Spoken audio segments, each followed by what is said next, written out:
सुप्रभात। मैं जगेंद्र राणा। दमन, दान और दया, ये हमारी आज की आध्यात्मिक चर्चा का विषय। दमन, दान और दया। एक समय देवता, मनुष्य और असुर सबके पितामह प्रजापति ब्रह्मा जी के पास शिष्य भाव से विद्या सीखने गए एवं नियम पूर्वक ब्रह्मचर्य का पालन करते हुए उनकी सेवा करने लगे। इस प्रकार कुछ काल बीत जाने पर उन्होंने उपदेश ग्रहण करना चाहा। तो सबसे पहले देवताओं ने जाकर प्रजापति से प्रार्थना की कि भगवान हमें उपदेश कीजिए। प्रजापति ने उत्तर में एक ही अक्षर कह दिया, दा। अब स्वर्ग में भोगों की भरमार है। भोगी देवलोक का सुख माना गया। कभी वृद्ध न होकर देवगण सदा इंद्रिय भोगों में लगे रहते हैं। अपनी इस अवस्था पर विचार कर देवताओं ने दा का अर्थ दमन यानी इंद्रिय संयम समझा और अपने को कृत्य मानकर प्रजापति को प्रणाम करके वो वहाँ से चलने लगे। तो प्रजापति ने पूछा, क्यों? मेरा उपदेश किए हुए अक्षर का अर्थ तुम समझ गए हो ना? देवताओं ने कहा, जी समझ गए। आपने हम विलासियों को इंद्रिय दमन करने की आज्ञा की। प्रजापति ने कहा, तुमने ठीक समझा। मेरे दा कहने का यही है, जाओ परंतु मेरे उपदेश के अनुसार चलना, तभी तुम्हारा कल्याण होगा। तदनुसार मनुष्यों ने प्रजापति के पास जाकर कहा, भगवान हमें उपदेश दीजिए। तो प्रजापति ने उनको भी कहा, वही दा अक्षर सुना दिया, दा। मनुष्यों ने विचार किया कि हम कार्य योनि होने के कारण सदा लोभ बस कर्म करने और अर्थ संग्रह करने में लगे रहते हैं। इसलिए प्रजापति ने हमें लोभियों को दान करने का उपदेश दिया है। यह निश्चय करके वो अपने को सफल मनोरथ मानकर चलने लगे। तब प्रजापति ने उनसे पूछा कि तुम लोग मेरे कथन का अर्थ समझकर जा रहे हो ना? संग्रह प्रिय मनुष्य ने कहा, जी हाँ समझ गए। आपने हमें दान करने की आज्ञा दी। जिस सुनकर प्रजापति प्रसन्न होकर बोले, हाँ मेरे कहने का यही अर्थ है, तुमने ठीक समझा है। अब इसके अनुसार चलना, तभी तुम्हारा कल्याण होगा। इसके पश्चात असुरों ने प्रजापति के पास जाकर प्रार्थना की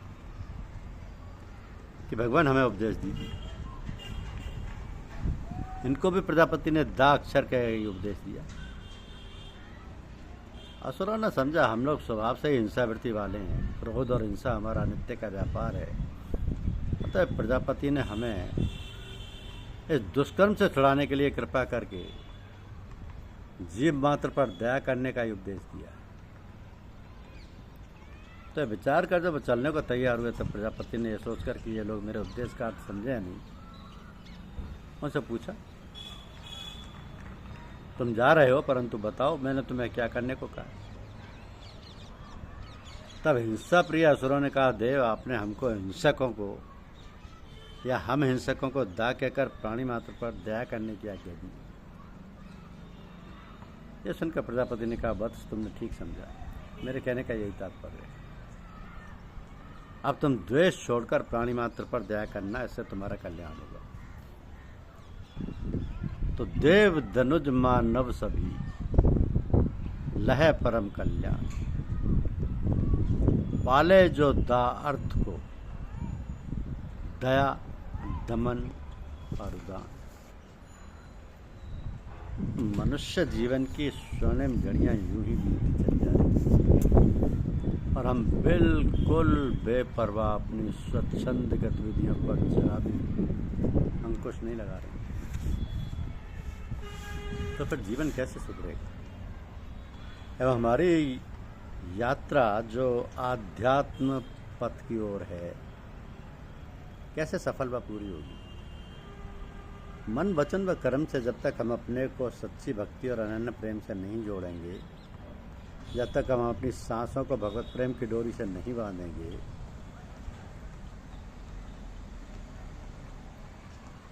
यम नियम का पालन नहीं करेंगे, तब तक हमारी सभी कोशिशें व्यर्थ होंगी और हम अपनी यात्रा में सफल नहीं हो पाएंगे। तो इस हेतु सबसे सरल उपाय यही है कि हम सत्संग करें एवं सच्चे गुरु की शरण ग्रहण करें। तभी कल्याण का मार्ग प्रशस्त हो सकता है। इतना सरल सुगम साधन भी यदि हम नहीं कर सकते तो फिर कैसे निर्वाह होगा। पथ पर अग्रसर होने के लिए कुछ ना कुछ तो साधन करना पड़ेगा ही। तो मनुष्य जीवन की सार्थकता प्राप्त करने हेतु योग दर्शन में योग विद्या से चित्त की वृत्तियों के निरोध का मार्ग बताया गया है। योगश्चित्त वृत्ति निरोध है। श्रीमद् भगवत गीता में अर्जुन ने भगवान कृष्ण से पूछा कि हे प्रभु, ये इंद्रियां प्रमथन स्वभाव वाली व मन बहुत चंचल है, कैसे इन्हें बस में किया जाए। तो भगवान ने कहा कि हे अर्जुन, इसमें संदेह नहीं है कि इंद्रियां प्रमथनशील व मन अत्यंत चंचल है, किंतु अभ्यास और वैराग्य से इन्हें बस में किया जा सकता है। जब योगाभ्यास से चित्त की वृत्तियां निरुद्ध हो जाती हैं तब दृष्टा की अपने स्वरूप में स्थिति हो जाती है, यानी साधक स्थित प्रज्ञ हो जाता है। तो हमारे यहाँ जो साधना पद्धति है वो बहुत ही निराली और सुगम है। निराली, सुगम और सरल है। इसमें बड़ी सावधानी से अष्टांग योग की सारी प्रक्रियाएं साधन में उतर आती हैं।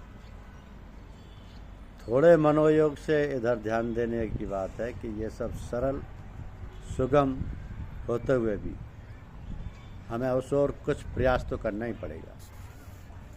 तो यदा कदा थोड़े समय के बाद अपने पथ प्रदर्शक गुरु के सम्मुख उपस्थित हो जाना एवं जो साधन बताया गया है उसका श्रद्धापूर्वक अनुपालन करना। इसके अलावा एक और सीधी बात है कि हम जो भी कार्य करें उस कार्य को उन्हीं का समझकर उन्हीं के लिए करें। यदि ये साधन बन पड़े तो फिर कहना ही क्या। इससे सब काम इतने सुचारू रूप से सहज गति से संपन्न होंगे कि हमें मालूम ही नहीं पड़ेगा। जब हम भगवान गुरु को समझकर कार्य करेंगे तो फिर भगवान की जिम्मेदारी हो जाती है। वो अपनी दया कृपा से सारा कार्य संपन्न करा देते हैं। तो इतनी छोटी सी बात हमारे लिए कितनी हितकर व साधन सफलता के लिए काफ़ी है, ये ध्यान रखने की बात है कि हम थोड़ा सचेत रहें, सावधान रहें, इधर उधर भटके नहीं, मन वचन कर्म से सत्यपरायण होकर उसका सहारा, आसरा और भरोसा रखें, तो फिर सब कुछ सहज और सुगम हो जाएगा। सुगम हो जाएगा, क्योंकि ना हम कुछ हंस के सीखें ना कुछ रो के सीखें। जो भी थोड़ा सा सीखें किसी के हो के सीखें। तो बना लो किसी को अपना पथ प्रदर्शक और फिर निश्चिंत होकर काम करें तो बेड़ा पार है। क्योंकि भोगों की बातें अधिक ना करो, ना अधिक सुनो। उनमें जितनी ज़रूरत हो उतना ही मन लगाओ और उतनी उनकी बारे की बात करो। शेष समय अपने मन और वाणी को भगवान की ओर लगाए रखो। तो शरीर से जो कुछ करो सब भगवान की सेवा समझ कर करो। घर में अपने को मालिक मत समझो वरन एक सेवक समझो और यथासाध्य ईमानदारी के साथ भगवत सेवा के भाव से घर के काम करो। अपना व्यवहार दूसरे के घर में कुछ समय के लिए टिके हुए अतिथि का सा रखो। इस घर को अपना स्थायी घर, घर की चीज़ों को अपनी चीज़ें, घर के सेवकों को अपने सेवक और घर की संपत्ति को अपनी संपत्ति मत समझ बैठो। तुम्हारे व्यवहार से किसी के दिल पर चोट ना पहुँचे, क्योंकि सच्चा साधक शरीर द्वारा किए गए कर्मों को अपने सिर पर नहीं लेता और ज्ञान प्राप्त कर संतुष्ट रहता है।